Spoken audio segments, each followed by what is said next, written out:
We've got this really busy entrance to our church. I mean, every day of the week.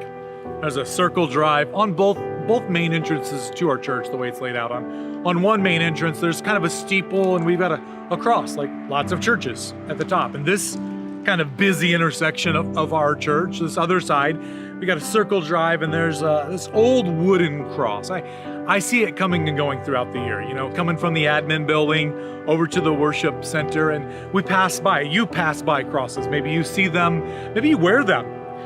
The cross is the central kind of like iconic image of our faith because of its importance.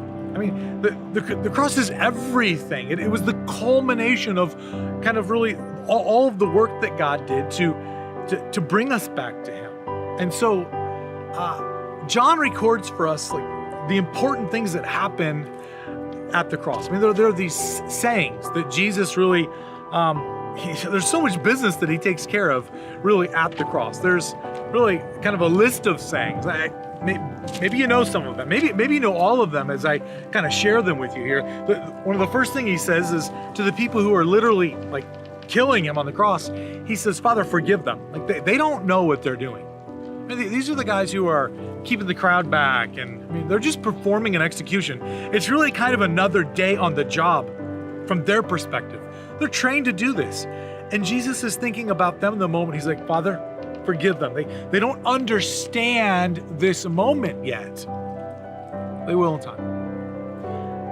The next thing He says to a criminal hanging next to him, the guys hanging next to Jesus, they deserve to die. Jesus says to one of them who hears who Jesus is and believes that He's the Son of God in that moment, Jesus looks at him and says, you're going to be with me in paradise today. That's the second of just some of the incredible things that happen on the cross. The next is He takes care of the business of, last words, family words, caring for His mom. He says, woman, behold your son. She's there with an apostle and John, and He looks at John and says, behold, this is your mom now. Like take care of my mom. She's now your mom. You're not losing a son today. You're gaining one. And Jesus understands that He's not really going away. And so He takes care of that business, taking care of His mom. The next thing He says is He sings. This is the first part of a line of a song. Psalm 22, famous song. Jesus says, my God, why have you forsaken me? Some folks understand that to be like, Jesus is like, God, what are you doing? And that's not what He's doing. He's saying the first part of a song, and lots of people would remember that in that song, written hundreds of years before that moment on the cross, that song talks about Jesus's clothes being divided. It foretells that. That's crazy. It tells that He's going to be pierced. And it's almost like Jesus is saying, hey, you remember this famous song? Here it is. That song was written for this moment in time. That's one of the things that happened in this. It wasn't a quick moment. There were hours of Him being nailed to a tree and people witnessing the moment, people witnessing His gruesome death, a real, He died on that tree, and all of these things were said. One of the last things He said was, I'm thirsty.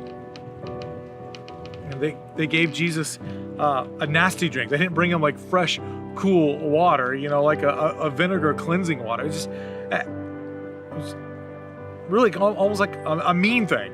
That's what happened, what they gave Him there.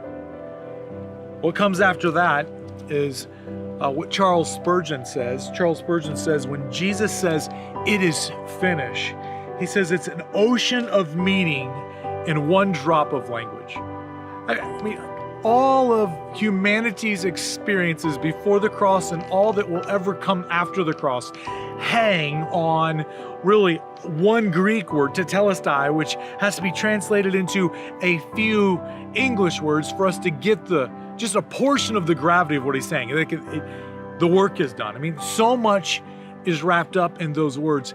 It is finally done, completed, finished. No one can add to what Jesus has done. All of Christ's human experience is now finished. All of the work that has to happen for us to have the covering of the perfect Lamb and salvation, that work is finished.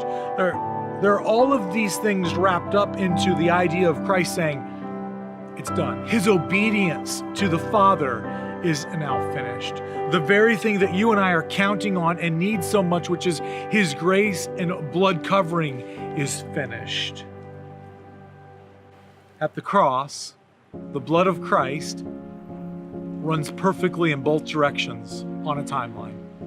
It runs forever backwards, and it runs forever into the future. Jesus was there at the beginning of creation, and I believe all of humanity flashed before His eyes in that moment. Jesus in Genesis chapter 2, verses 1 through 3, He looked at the creation of His hands, and He looked at the world created, and He said, it's done, it's finished. He had created the world, and that work was finished. It was perfect.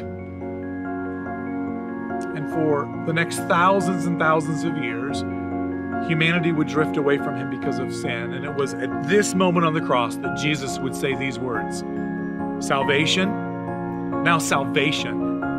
is finished. He finished creation in Genesis, but it is in John chapter 9, verse 30, where the work bringing us back to Him is truly finished. The finality of that is what we celebrate this weekend. Jesus truly paid it all. Nothing can be added to His work because nothing is needed to be added to His work. The work of our redemption is truly